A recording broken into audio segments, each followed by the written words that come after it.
A paz do Senhor Jesus Cristo.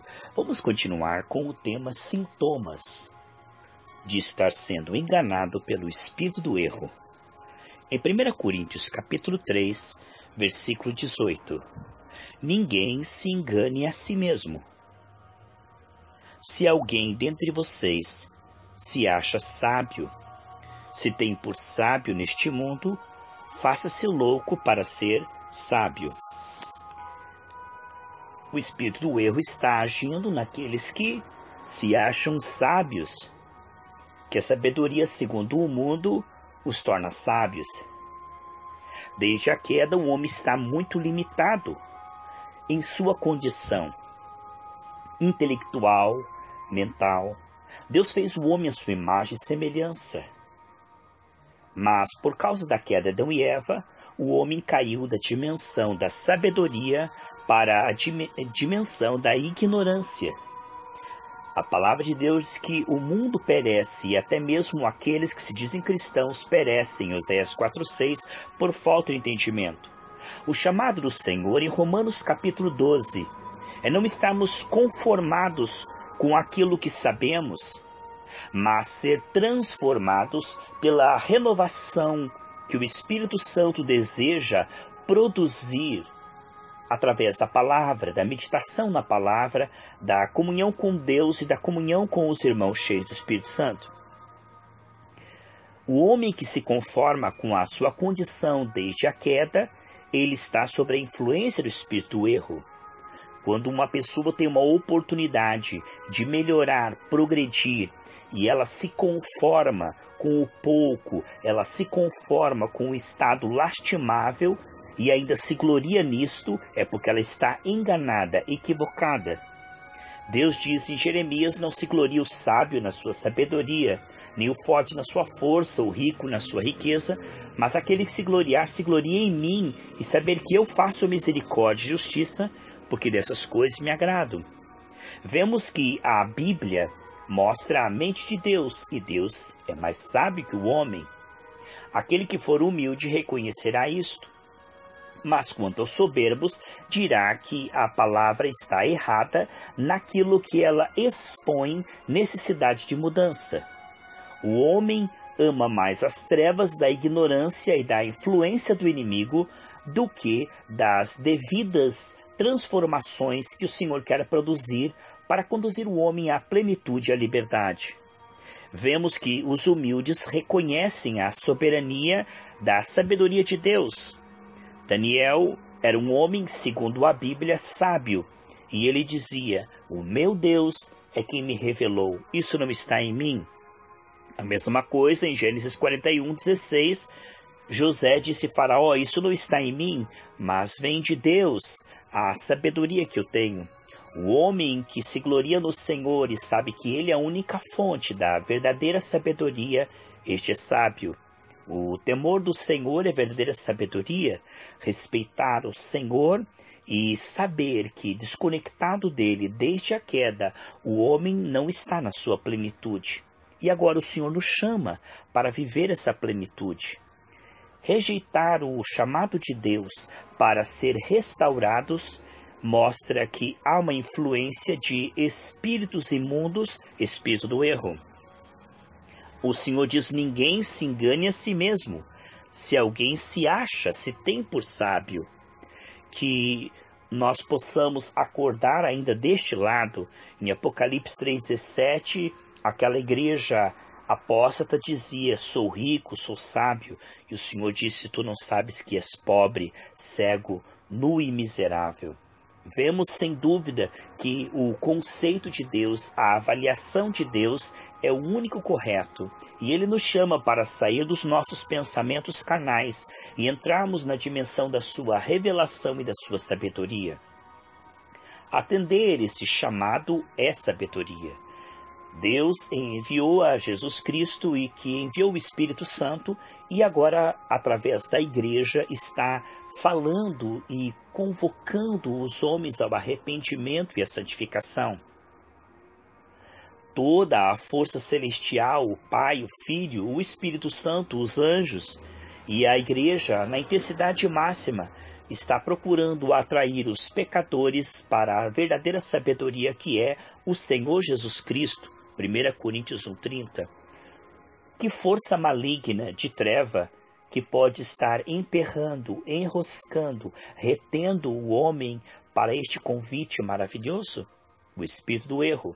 Todo aquele que não está atendendo o chamado do Senhor está certamente sob a influência do espírito do erro, pois que Deus não se deixa sem testemunho. Todos os dias estende as mãos a um povo que olha para outro lado. Ninguém terá como se dar por escusado, tentar se justificar no dia do juízo final. Como diz em Lucas 16, aquele homem que estava no inferno em tormentos dizia: mande que alguém dos mortos vá e diga para meus irmãos não virem para este lugar de tormento. O Senhor disse: eles têm os profetas e ninguém virá dos mortos para falar com eles. Eles têm os profetas, a palavra de Deus, então que escutem ela.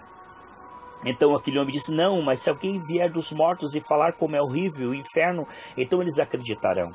Então vemos que, sem dúvida, o Senhor mostra a seriedade do destino eterno da nossa alma, que grande sabedoria é crer no Senhor Jesus Cristo e dia a dia alimentar a nossa fé, renovar a nossa mente, encher-nos do Espírito Santo. Pois quando o arrebatamento iminente acontecer, as virgens que estavam com as vestes brancas, temendo ao Senhor com humildade e com azeite transbordando, que é o trabalhar do Espírito Santo nos enchendo do seu Espírito, foram levadas para longe da grande tribulação. A verdadeira sabedoria está em escapar deste século, da condenação que repousa sobre todas as criaturas desde Adão. Por isso Jesus morreu, para pagar por essa condenação. O Senhor disse: quem crer será salvo, e quem não crer já está condenado. Quantas pessoas estão enchendo a sua mente de entretenimento, de diversões, outras informações, e se gloriam nessa sabedoria. E de que valerá esta sabedoria se não as livra da eternidade no inferno? Quantas pessoas estão se gloriando de saber tanto sobre tantas coisas, mas não estão renovando a sua mente pela palavra de Deus, a única que pode salvar as nossas almas. O espírito do erro faz com que a pessoa se julgue sábia, quando na verdade ela está equivocada, caminhando para o inferno. Pior do que não saber a verdade é pensar que sabe ou que não precisa dela. As pessoas que estão humildemente se alimentando da verdade, essas se tornarão sábias, pois somente o Senhor e a sua palavra, o trabalhar do seu Espírito e estar no meio de pessoas cheias do Espírito Santo, vai nos tornar sábios. O homem precisa aprender, mas o inimigo insufla nele uma soberba que o impede de querer aprender aquilo que salvará sua alma para sempre. Quantas pessoas não têm tempo para a palavra de Deus?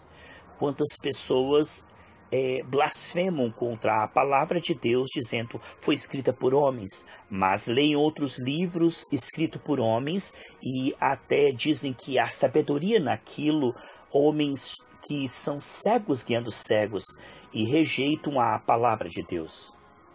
Eles se entretêm, se distraem com livros e distrações de pessoas mortas, com obras mortas e informações mortas. E eles aplaudem essas pessoas que falam contra Deus, que dizem que Deus não existe, que incentivam ao pecado, que incentivam o estilo de vida que está aqui na terra desde a queda de Adão e Eva. O Senhor Jesus veio, morreu na cruz e nos dá uma nova vida de presente. O homem rejeita esta vida, rejeita essa proposta e ainda se deleita em rejeitar o chamado de Deus à sabedoria.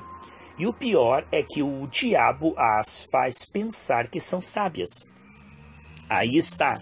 Se alguém se julga saber alguma coisa, ele não sabe. Mesmo um pregador que conhece bastante a palavra de Deus, quando vai pregar, não está dependendo do seu arquivo morto, de informações, de letras, mas ele se volta para Deus em dependência, na dependência total do Senhor. Ele diz: sem mim nada podeis fazer.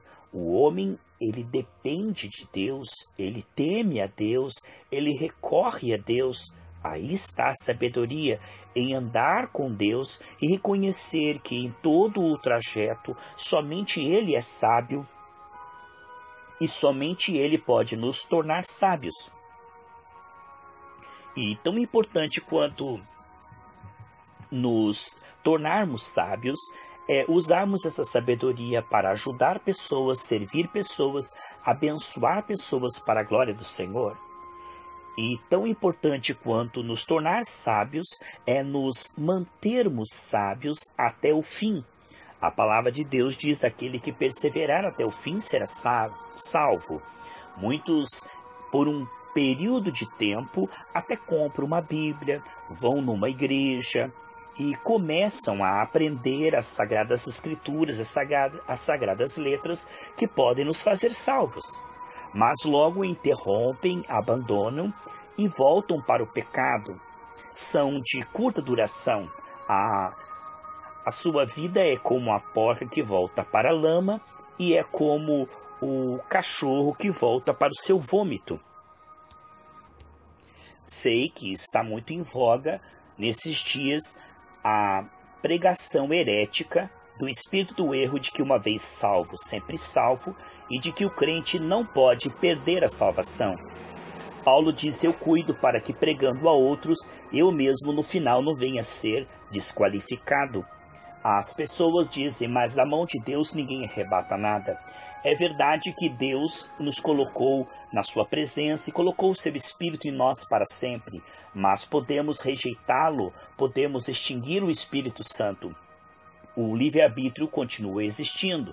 E assim como Adão e Eva não foram expulsos do paraíso, mas escolheram se separar de Deus, escolheram rejeitar a Deus para depois ser expulsos do paraíso, assim muitas pessoas fazem um voto com o Senhor por um tempo e pensam que porque ali no passado uma vez andaram com Deus, que isso garante a salvação eterna. A palavra de Deus diz em Ezequiel 18, versículo 24: mas desviando-se o justo da sua justiça e cometendo iniquidade, fazendo conforme todas as abominações que fez o ímpio, porventura viverá? De todas as suas justiças que tiver feito não se fará memória. Na sua transgressão com que transgrediu e no pecado com que pecou, neles morrerá. Veja então que aquele que perseverar até o fim será salvo. Aqui está a verdadeira sabedoria. Permanecer prosseguindo pela graça até o fim, para a completa certeza de salvação. Não rejeitar e não extinguir o Espírito Santo no meio do caminho. Não voltar-se para a impiedade e o pecado depois de ter recebido o Senhor Jesus Cristo, como diz em Hebreus 6, que não há perdão para aquele que depois de ter experimentado a glória de Deus, se volta desta maneira e permanece até a morte no pecado, sem arrependimento e sem confissão, sem se voltar para Deus para ser purificado pelo sangue de Jesus. Quantas pessoas que estão brincando com o pecado dentro e fora das igrejas e confiando que a sua confissão vazia, religiosa lá atrás, garantirá a sua salvação. E muitos heréticos e pregadores estão pregando que a salvação dessas pessoas não corre perigo e elas estão agora se amornando, os mornos o Senhor vomitará. Mas vemos que os salvos estão de glória em glória, cada vez mais quentes, cada vez mais sábios, cada vez mais apegados no Senhor, como diz Deuteronômio 30:20, apegue-se no Senhor, porque disto depende, nele está a sua vida. Amados, que eu uno a minha oração com você agora, o meu coração em oração com você. Como diz Mateus 18, 19, que o que dois concordar será feito. Que Deus te dê perseverança, humildade para prosseguir, para ficar permanecendo na presença do Senhor e do seu corpo, adorando a Deus em espírito e em verdade.